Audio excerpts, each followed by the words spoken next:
In the sweltering town of Macondo, where insomnia spreads like plague and memory dissolves like sugar in rain, a single sentence contains the architecture of time itself. Many years later, as he faced the firing squad, Colonel Aureliano Buendía was to remember that distant afternoon when his father took him to discover ice. This opening line doesn't merely begin a story, it fractures time, revealing how all moments exist simultaneously in the human heart. Gabriel García Márquez understood that reality wears many masks. Born in 1927 in Aracataca, Colombia, he grew up listening to his grandmother's stories where the dead visited the living and miracles bloomed in kitchen gardens. Her voice became his compass, guiding him toward a literature where the impossible walks hand in hand with the inevitable, where magic doesn't interrupt reality but reveals its deepest truths. The town of Macondo rises from the Colombian landscape like a fever dream, its streets mapped by longing and its houses haunted by repetition. Here, the Buendía family tree grows in circles, its branches heavy with names that echo across generations. José Arcadio, Aureliano, Amaranta, each name a note in a symphony of solitude, each bearer destined to replay the music of their ancestors. Márquez wrote during Latin America's literary boom, when writers like Julio Cortázar and Mario Vargas Llosa were reimagining the continent's voice. The 1960s pulsed with revolution and revelation, demanding new languages for ancient wounds. In this ferment of creativity and political upheaval, magical realism emerged not as escapism but as testimony, the only way to capture truths too large for conventional fiction. The yellow butterflies that follow Mauricio Babylonia shimmer like scattered pieces of sunlight, their wings carrying the weight of impossible love. They flutter through the narrative like living metaphors, transforming the mechanical into the mystical. These butterflies don't merely accompany a character, they become the visible manifestation of passion itself, proving that in Macondo, even the air dreams. Solitude spreads through the Buendía bloodline like a genetic inheritance, each generation discovering new ways to isolate themselves from love. They build walls of pride, obsession and silence, turning their hearts into fortresses that no one can breach. Yet this solitude isn't weakness. It's the price of intensity, the cost of feeling everything so deeply that ordinary connection becomes impossible. The rain that falls on Macondo for 4 years, 11 months and 2 days transforms the town into an underwater world where time moves differently. Streets become rivers, memories grow moss, and the boundary between past and present dissolves completely. This biblical deluge doesn't destroy, it reveals, washing away the surface to expose the eternal patterns beneath. García Márquez worked as a journalist before becoming a novelist, his pen trained to capture truth in its rawest form. He witnessed political upheavals across Latin America, from Colombia's La Violencia to Cuba's revolution, learning that reality often surpasses imagination in its cruelty and wonder. This journalistic eye infuses his fiction with urgent authenticity, even as his characters levitate and bleed roses. The plague of insomnia that strikes Macondo creates a town where no one sleeps, where consciousness stretches like taffy and memories begin to fade. The inhabitants label everything with paper signs, desperate to hold onto their identities as their minds empty like overturned cups. This epidemic of wakefulness becomes a metaphor for the relentless burden of awareness, the exhaustion of seeing everything clearly. Ice arrives in Macondo like a messenger from another world, its cold surface reflecting the faces of people who have never seen such magic. For the young Aureliano, touching this frozen water becomes his first encounter with the impossible made manifest. This moment crystallizes the novel's central truth, that wonder lives in the space between what we know and what we discover. The gypsies who visit Macondo bring more than goods. They bring proof that the world extends beyond the horizon. Their leader, Melquiades, carries the town's destiny in his Sanskrit scrolls, his presence linking the local to the universal. These wanderers serve as bridges between worlds, their caravans loaded with both magnets and magic, technology and transformation. Ursula Iguaran, the family matriarch, lives for over a century, her longevity a testament to the power of practical magic. She navigates the house blindfolded, her fingers reading the walls like braille, her memory preserving the family's secrets like a living archive. Through her, Márquez explores how women often become the keepers of continuity, their strength holding chaos at bay. The circular nature of time in Macondo means that history doesn't progress. It repeats, like a broken record playing the same song forever. Wars begin and end, lovers meet and part, children are born and die, all following patterns established in the town's first days. This temporal structure mirrors the way trauma echoes through generations, how the past refuses to stay buried.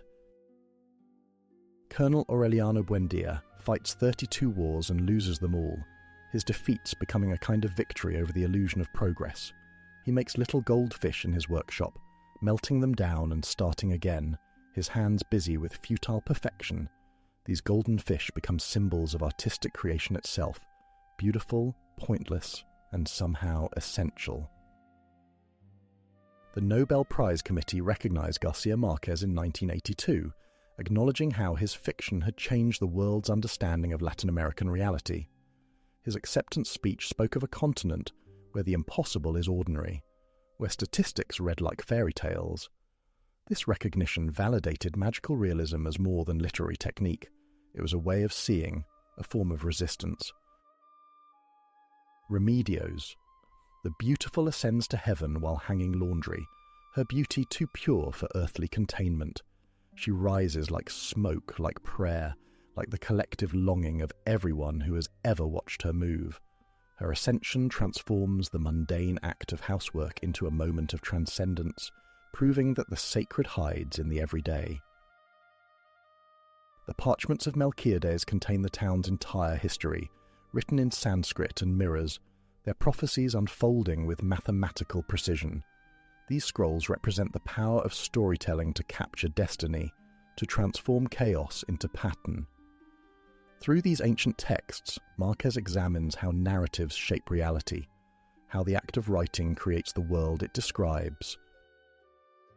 Love in Macondo burns like fever, consuming its victims with intensity that borders on madness.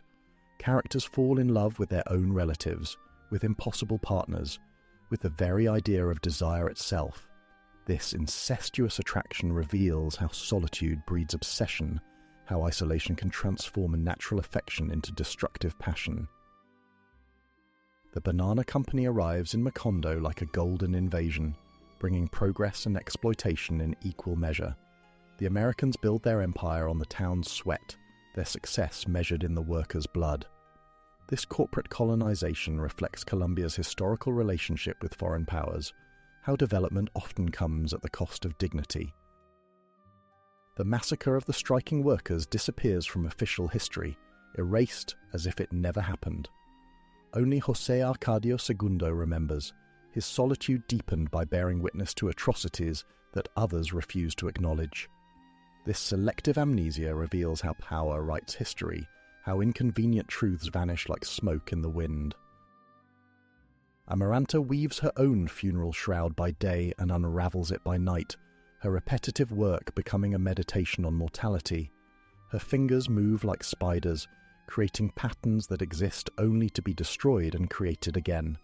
This endless weaving transforms domestic labour into an act of temporal rebellion, a way of controlling time through repetition. The novel's original Spanish title, Cien Años de Soledad, carries music that English cannot fully capture. Each syllable resonates with the rhythm of Latin American speech, the cadence of stories told in plaza shadows. This linguistic richness reminds us that translation is always transformation, that some meanings live only in their original tongue. Márquez spent years perfecting his craft, writing stories that no one would publish, learning to balance the magical with the believable. His breakthrough came when he realized that his grandmother's way of telling stories, matter-of-fact acceptance of the impossible, was the key to his voice. This discovery transformed him from struggling writer to literary revolutionary, proving that authenticity trumps technique. The biblical references that saturate the novel, floods, plagues, apocalypses, link Macondo's fate to humanity's larger story. The town becomes a microcosm of human history, its cycles of creation and destruction echoing ancient patterns. These allusions elevate the local to the universal, suggesting that every family contains the seeds of civilization's rise and fall.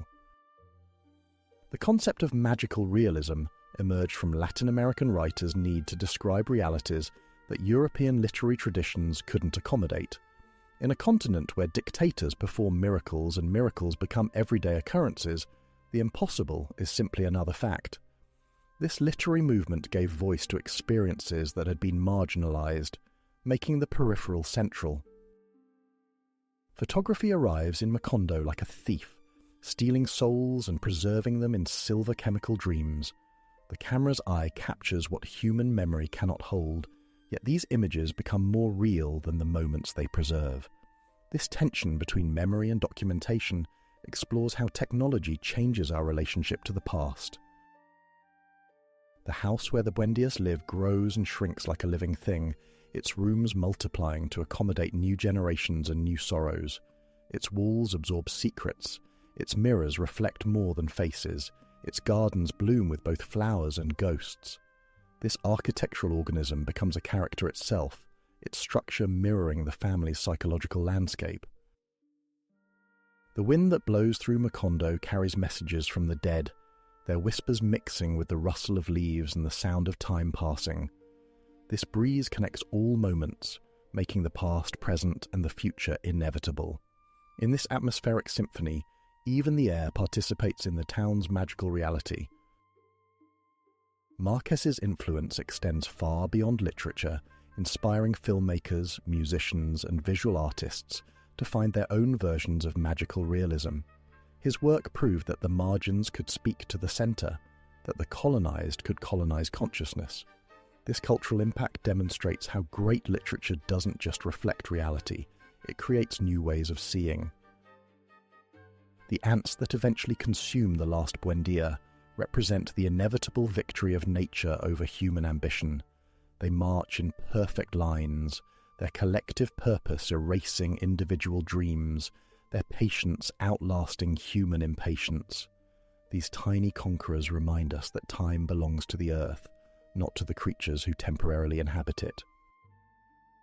Each generation of Buendía struggles to break free from their inherited patterns, yet finds themselves trapped by the very act of trying to escape.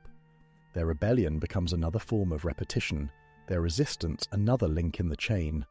This paradox suggests that consciousness of fate doesn't equal freedom from it. The novel's structure mirrors its themes, with circular time creating narrative loops that spiral inward toward revelation. Márquez builds his fiction like a labyrinth, each chapter leading deeper into the mystery of existence. This architectural approach transforms reading into a journey of discovery, each page a step toward understanding. The color yellow threads through the novel like a recurring dream. Yellow butterflies, yellow flowers, yellow train cars carrying the future away. This chromatic leitmotif connects disparate moments, creating visual poetry that transcends language. In Macondo, even colors carry meaning, their repetition creating a symphony of significance. The telephone that connects Macondo to the outside world brings news of distant wars and remote possibilities. Yet this technological umbilical cord cannot cure the town's essential isolation, its fundamental disconnection from the flow of history. This paradox reveals how communication technology can increase rather than decrease our sense of solitude. Dreams in Macondo possess the weight of reality, their logic shaping waking life more than rational thought. Characters navigate their sleeping visions with the same care they give to daily tasks, recognizing that the subconscious mind holds keys to destiny. This dream logic suggests that the unconscious is more truthful than the conscious mind. The novel's final pages reveal that everything, every character, every event, every moment, has been predetermined, written in the parchments that Aureliano finally learns to read. This discovery transforms the entire narrative into a meditation on fate and free will. The revelation that the story is reading itself creates a literary Ouroboros the tale consuming its own tale. Márquez died in 2014, but his influence continues to ripple through world literature like stones thrown into still water. Writers across cultures have learned to find their own versions of magical realism, their own ways of making the impossible credible. His legacy proves that authentic voice transcends cultural boundaries, that universal truths can emerge from the most local experiences.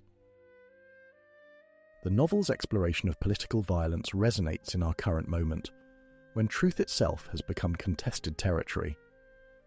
Márquez's insistence that reality is stranger than fiction feels prophetic in an age of alternative facts and manufactured realities. His work reminds us that imagination is not escapism, but a tool for understanding truth. Readers return to 100 Years of Solitude again and again, each reading revealing new layers of meaning. The novel ages like wine, its themes deepening with the reader's experience, its magic growing stronger with familiarity. This renewable quality marks truly great literature, books that change as we change, that grow as we grow. In the end, Macondo vanishes like a mirage, its 100 years of solitude complete, yet its echo remains, reverberating through every reader who has walked its dusty streets and felt the weight of its impossible truths. The town's disappearance becomes its ultimate magic trick. How do you destroy something that lives in the imagination? How do you erase what has already been dreamed?